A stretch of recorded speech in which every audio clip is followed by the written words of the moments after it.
There we go. As promised, Black Bell Hunting Fish Report. Well, buddy Joe Allen Dunn right there from Thomasville, Alabama. How you doing, Joe Allen? Doing great, Shane. Doing good. I know we were talking before the show. Might as well talk about it. It seemed like everybody had a great dove hunt. Weather cooperated. I know we did. I know you and Rick and all them did also.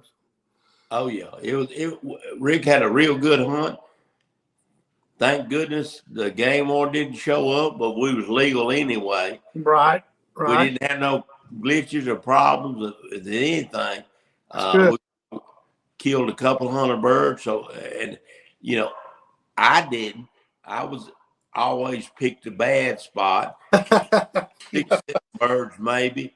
Yes, sir. Had some good buddies, Don Lauderdale and his friend over there. And we took some pictures and all.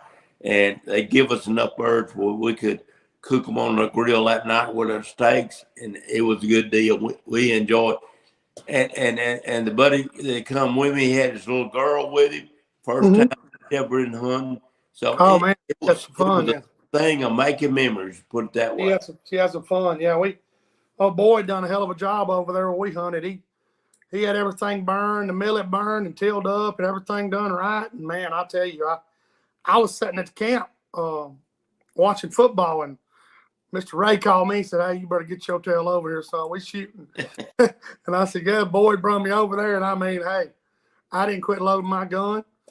And man, we had a good time. We ate ribs and chicken, Boyd, and they cooked ribs and chicken. We ate good. I said, y'all ate good too.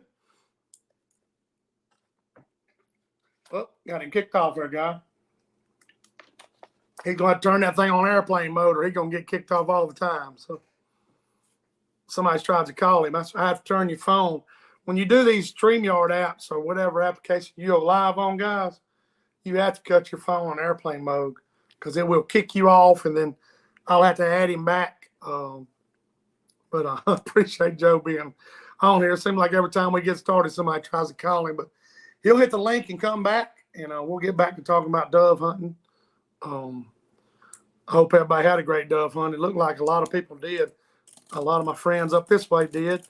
I think it opens in Baldwin County in South Zone. I don't know if it's this weekend or next. I'll have to look. I know squirrel season comes in this weekend. There he is. Come on back, Joe. Come on back. You're going to help me figure this out. You got to turn airplane mode on. I'm telling you, they can't. If you go to your settings and hit settings and turn airplane mode on, they can't call you. There's no way. Okay. I'm going to figure something out because it's aggravating. Well, it kicks you off there. I was running into the same thing, Joe. You hit settings, but squirrel season comes in this weekend. That's what I was talking about before you. Yep. I know it comes back in. Teal season coming in. It's like I told you earlier, Shane, this is the time of year that you kind of don't know where to. You're spinning your tail. You don't know what to do. Yeah, you got a lot going on. You got squirrel season, you got teal season, you got dove season, you got fall crop fishing kicking back off. So what do you do? Yeah. But I also want to say this. It's good to live in the South. You got plenty to do. That's a deal, 100% right, Joe. You're exactly right. We got access to a lot of seasons. Everything does seem well. Now I'm glad because a lot of people spend a lot of money and a lot of hard work trying to keep those birds, and they're hard enough to hit, much less keep them there. So, well, it ain't the killing.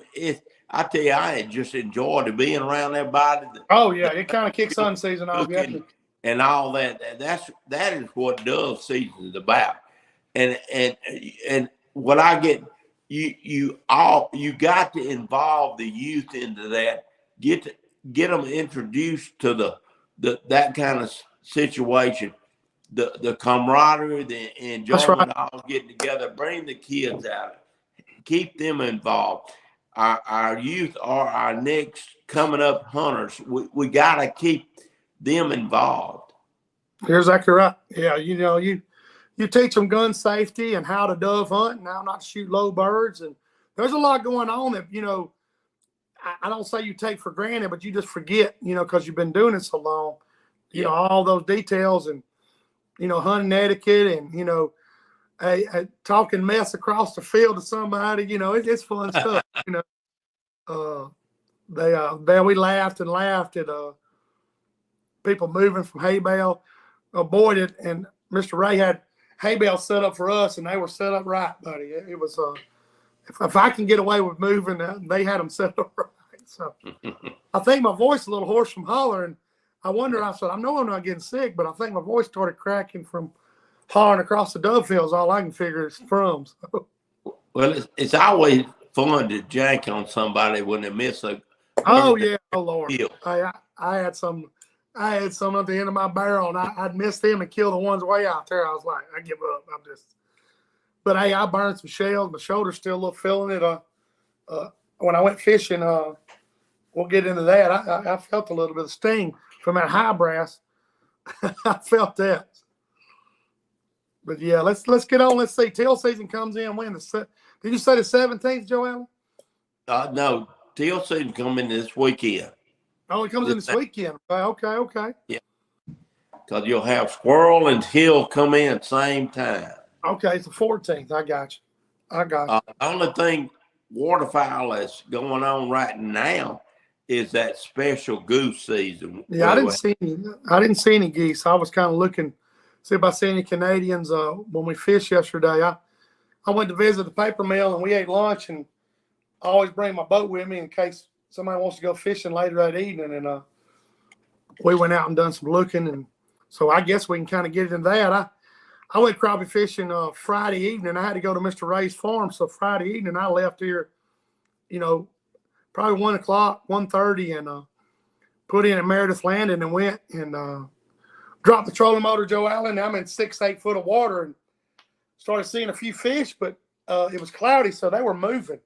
Those fish were moving and stopping by that standing timber. They swim, they'd stop.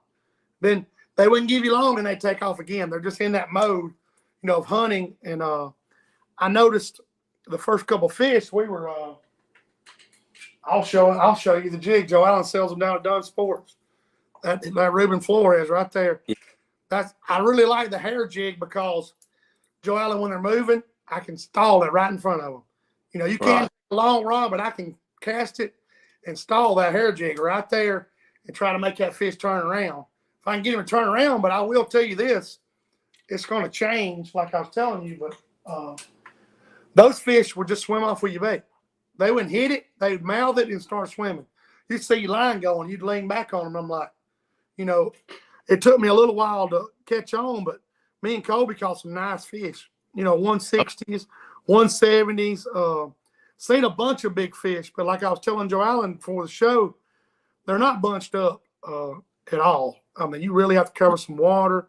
You got to be patient before they really bunch up. Well, hopefully this storm will change that and get some more water in here. You're exactly right, Joe Allen. That people don't realize that water puts fresh water in there, get some flow, get the creek moving. You got a thermocline in the water right now, and that makes fish a little, I don't say hesitant. It kind of pushes them around, but I was in 6 to 8 foot of water, found all those fish.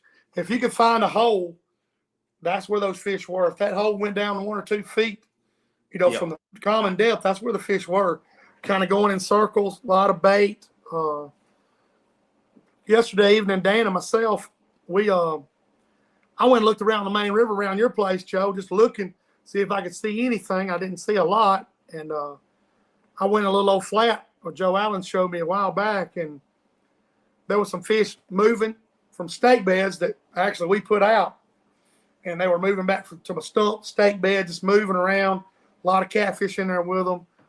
They're feeding.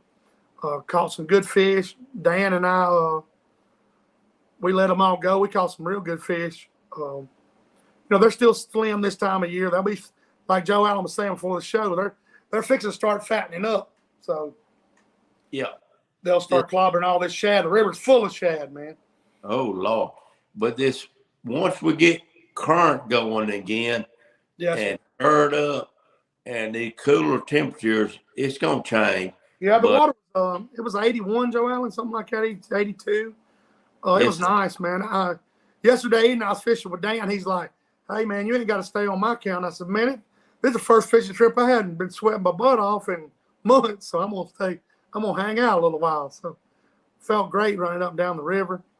A lot of those weed beds are turning loose. I know you've seen them, Joe Allen. Oh, yeah. There'd be a whole island of weeds and hyacinth going down the river. It's crazy. Well, I love them big hyacinth beds because they hold fish up under They them. do, and I noticed some hung up in some tree tops, like you were saying. And looked around, but I tell you, another jig I caught them on. Of course, this ain't no John Deere Green. I throw that a lot in the wintertime. But I caught them on that bait right there yesterday evening. They ate it pretty good. Caught a lot of little fish, which I don't mind.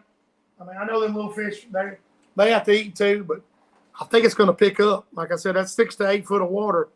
That seemed to be where the fish were, Oh, yeah. probably going to be there for the next couple of weeks, I would think, especially if it starts raining. Well, I got to fish Sunday. Right. I went below the dam. Travis told me he caught some fish down there out there on that structure, Right. and I went down there and looked. And of course, that was hit or miss. They may be there, they may be gone. Yeah, they move a lot. But then I got right behind the powerhouse, and they didn't have no water on at all. And Shane, I looked around, kept riding around with live scope, just looking everywhere I went. And when I got there, I looked, and all of a sudden I seen a huge school of fish. I said, "What in the world is this?" And it looked like they were big fish, Right. And luckily, I had definitely some live minnows with me, and Right. I threaded a couple on and threw it out there in front.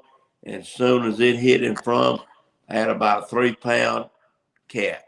There you go. I caught several catfish this week. And it was strictly catfish then, which I'm not prejudiced. I'll eat catfish. I'll eat crappie. I'll eat bass. Hey, that fryer eat cooks catfish fine, don't it, Joe? And I had me a mess of catfish for noted. That's for Sunday.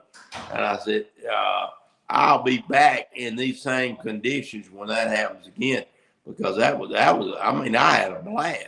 Well, they're schooling this time of year eating bait. I told you, I've seen a lot of big school. And you can see those fish on live scope. They're just darting around, moving around. You see their tail, a lot of tail movement. People don't realize a crappie, it literally looks like your hand. And when those fish run from you, Joe Allen, I've said this before, they flap twice and glide. It's so funny watching them. They'll flap, and glide.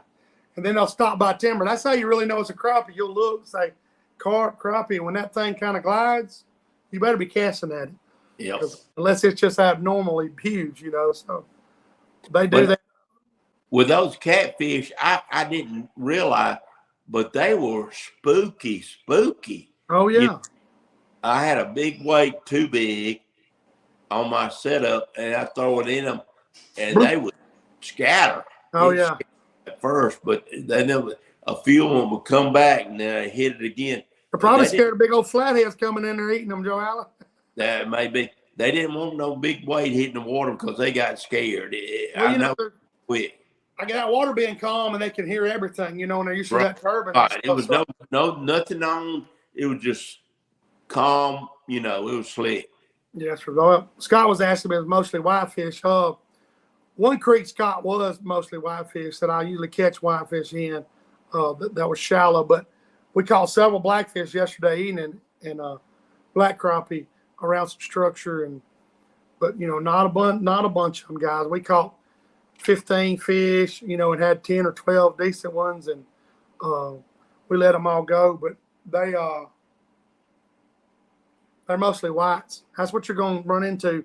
Now in October, some good fishing. Joe Allen let me and Jessica and John stay down there with him, 2 years ago, and we went the 1st of October, and man, we caught over 100 fish. Yeah. Prime time, like Joe Allen said, from now till, really mid-November, it's really good fishing. So this fall fishing is fixed to kick off. Yeah, so I think you're right. You're right. that temperature going to drop, pretty fast. The days are going to get shorter. Like I said, you still sell some of those Reuben Flores. You got all the B&B jigs. Oh, yeah. Your black and chartreuse, your blue and chartreuse, all your brighter colors, guys, your white and chartreuse. I like the hair jig because I can slow it down in shallow water. Deeper water, when I get on the main river, I'm going to be throwing a plastic where I get down to them. But a friend of mine, Bama Baits, he's making some good baits. He just started making them and sent me some, Greg Hammett, and they're super tough. And I've got some good colors of those, and I'll share them with you, Joe Allen. He makes some nice looking baits. So they're real tough. And people don't realize the good thing about a tough bait, when you get in there and get that school fired up, you don't want to have to change that jig because it's tearing off to the right and hanging off. And you won't, hey, Joe, keep firing in there. You want to keep catching those fish when they get fired up. So a tough bait is pretty crucial when you get into those fish.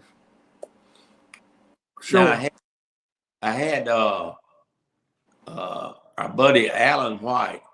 He called me the other day, and he wanted me to ask a question for he was setting his live scope up. Yeah. He said, everybody says it's better to have it on the pole beside the boat. Right. And what's your opinion on that? Man, I'll be honest with you. If the wind's blowing consistently or the current's going, you can spot lock it and use that pole. But I'm telling you guys, these new transducers, it has an 18-degree beam, and that is narrow. And when that boat moves, it's like you don't have enough hands. You're trying to move it to the brush pile, and if you got a fish on a stump, some people can pull it off, and I'm not saying you can't, but if you do learn how to run it on the trolling motor shaft, where you can catch the current, catch the wave. The cool thing about it, I can point it at Joe Allen, and the wind blows, and I can ease my foot down and ease it to the right and keep it on that fish, and not have to, take my hand off the reel, move the pole. I mean, if you're locked down, anchored down, great. But I'm telling you, I try to use that pole, and as much as I've live scoped, it's still hard for me, difficult. Yeah. Well, I know you train me and Big Daddy on using on the trolling motor. Exactly, and I say if you do this, guys, you don't realize you could feather that thing with your foot. So that thing, when you push down, it goes left, and you're trained, and you'll know where your foot is. Like if you're flat, that thing's 12 o'clock. If you push down, 1. Push down a little more, 2 o'clock. So I take people fishing. I try to keep everybody from 10 to 2 o'clock. That way it's an easy cast. Dan yesterday, haven't seen live scope. I had him picked up and he was catching fish, because I kept him in that zone. But sitting there having to move that pole, it is, I'm telling you, it is not, you have to be quick. And it is aggravating, unless you can keep that boat directly still. But when you push the spot lock, the boat still moves because that thing's constantly adjusting. Especially if it's calm. You think you would stay still, but you don't. Boat adrift and won't, The only time I used it, Joe Allen, spot lock, last year right there by your place, me and Travis seen a big old school of crappie, and the current was going pretty good, and I just spot locked it, and I knew where they were, and we counted them jigs down like old school, and I didn't need the live scope because there were so many fish clouded there. And, and that's going to fix that happen again if you get a little current in the river. Exactly. They set up, all that bottom bouncing Joe Allen and them used to do back in the day.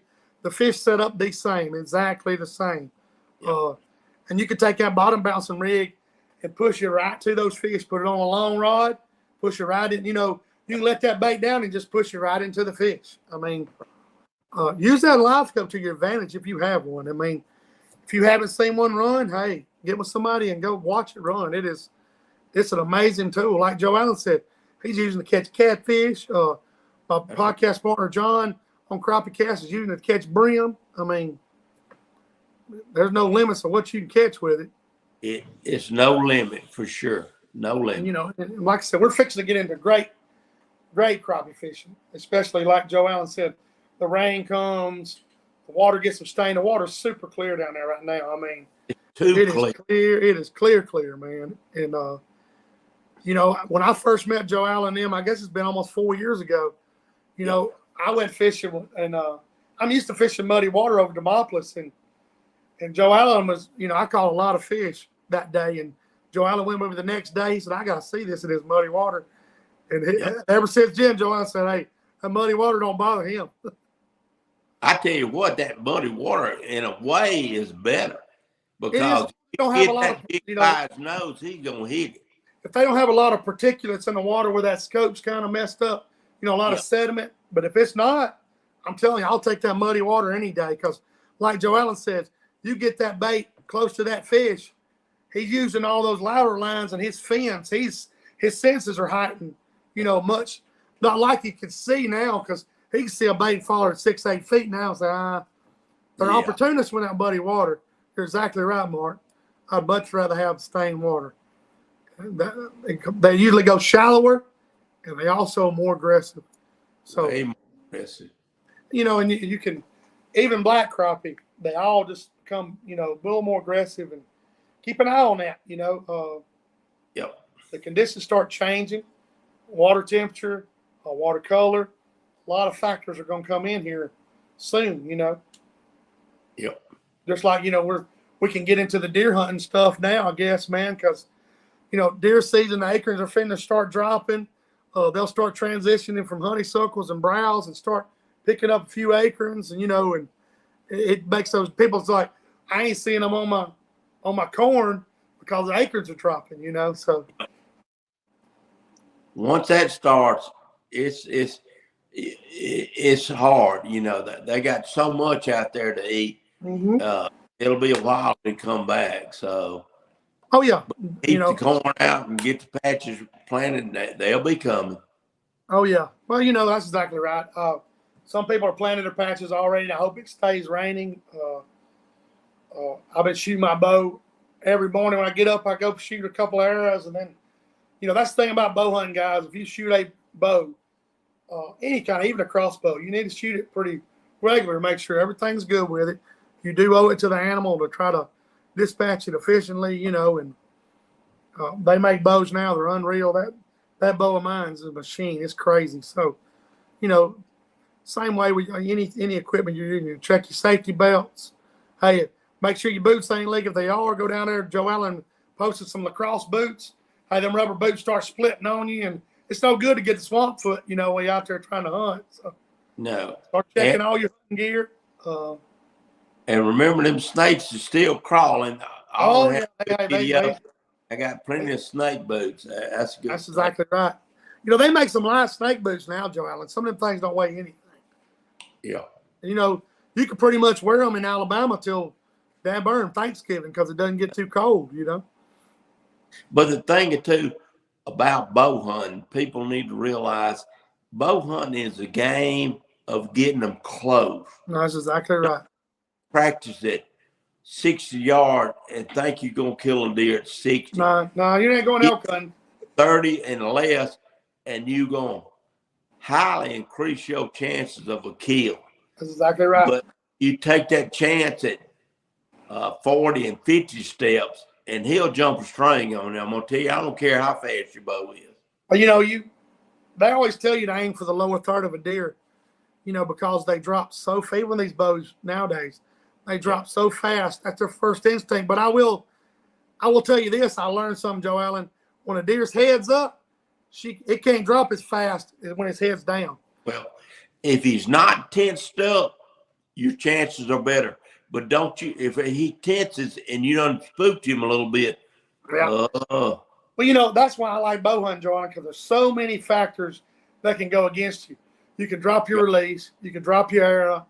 The deer can see you drawing. I mean, there's a lot of factors, you know, that can happen. That's why I enjoy it so much. You know, a lot of stuff's got to happen right just to kill old doe, you know? Yeah.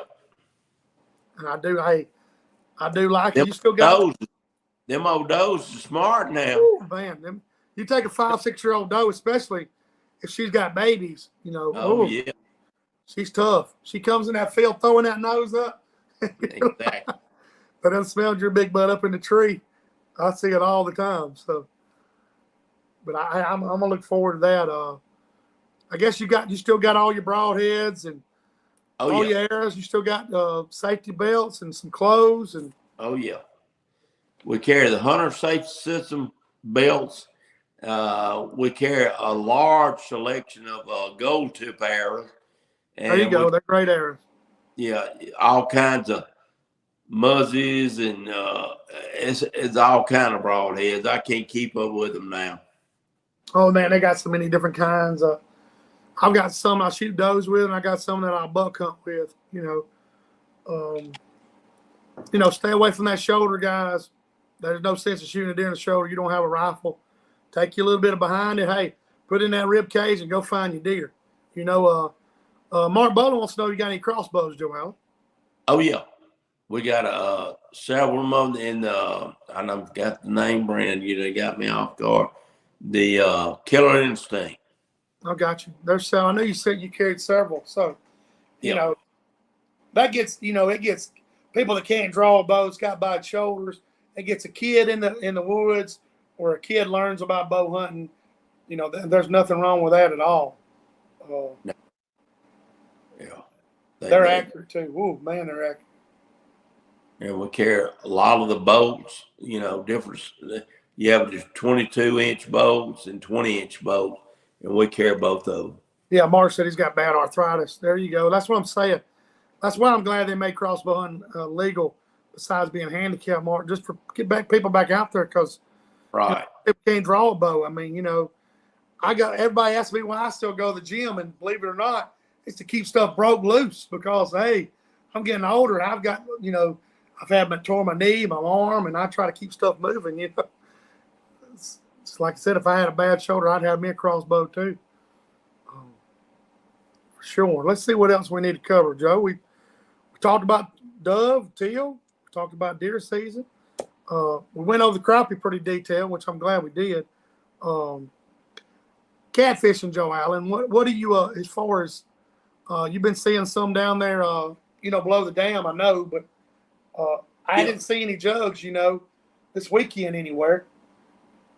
Well, the catfishing, I've been live scoping for them, and once this water gets to flowing, you can fish them during the current, where you be the long line jugging would still be into play. Right. The main way I'd fish for them when they put in water, Got you. Well, this rain's going to change the conditions, like you said. It is. They haven't been pulling water all day till late in the evening, and and it doesn't. They don't even open the gates, so that gates even keep the water flowing. So, Right. You got a couple months before it starts flooding and getting kind of crazy. I know November usually over in Demopolis it starts getting pretty flooded quickly. So Tim Maddox said he got his 2 favorite fields planted yesterday. Yep, we're gonna get some rain tonight and tomorrow. Don't know how much they're calling for, like 1 or 2 inches, aren't they, Joe? We got to kind of depends on which way this hurricane jogs. It may jog left, may jog right, may get more or not. But we're supposed to get how far up, I don't know, but we're gonna get some rain off of, especially here in West Island. Oh yeah, I know that thing's spinning. You always get the tail of it on the right side. That's where you mostly get the rain. So, for sure. What else was I was gonna go? Miss Donna's pepper jelly. You need to tell everybody about that before I forget. Yeah, she's making a lot. She's got blueberry. She's got pineapple. Oh man, pear. So she got several varieties, and she got it in mild and hot. Okay, and so you're selling it at Dunn Sports, Joe? Is that where you're selling it? Yeah, Dunn Sports, and we like to pour it over cream cheese and kind of make it a dip while watching the ball game. And I seen you posted. I seen you posted. She made a comment talking about the outlaw rods. You still got a few in the store. Somebody was asking about a 5-footer last show, and we got them in stock. I seen where she commented. Then I seen where you posted about the pepper jelly. So everybody needs to know that if they go buy Dunn Sports, they can pick up some pepper jelly. Yep. I hear you. So dove season still continuing on. So you still got your high brass shells. You still got a lot of shells, Joe Allen? Well, I did have a lot. It's narrowed down. We still have a lot of Fiocchi shells in high brass, Gotcha. but I think our Rios are done gone. We're out of the Rios, but That's understandable. Fiocchi got them.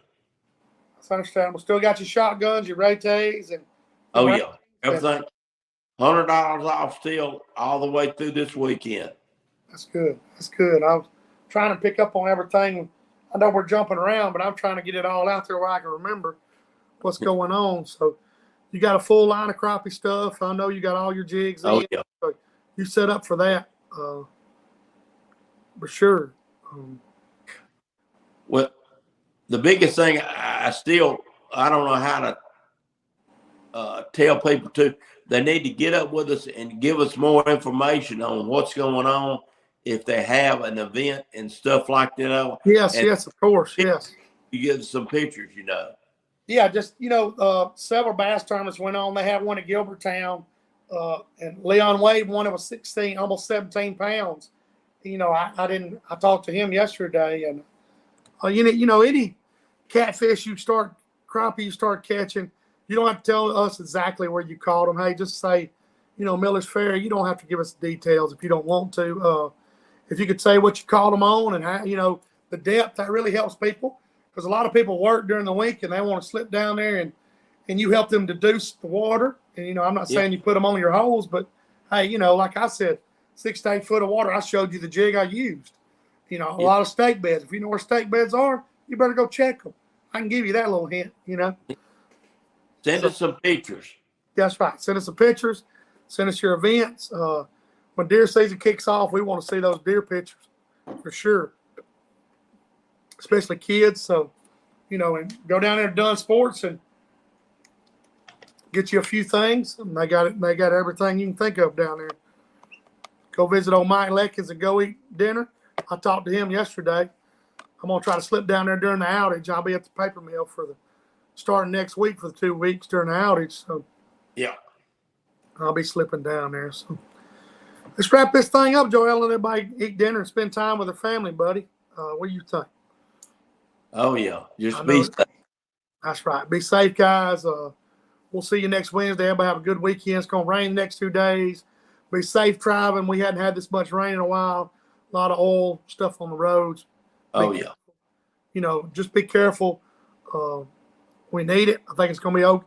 Got a chance of rain Saturday, a little like 50%. So if you go out there, hey, bring your rain suit. I know I may try to slip out there, may not. I ain't made up my mind yet. But hang out, Joe Allen, after the show. We'll see y'all next Wednesday live, 6 p.m. on the Black Belt Hunting Fishing Report.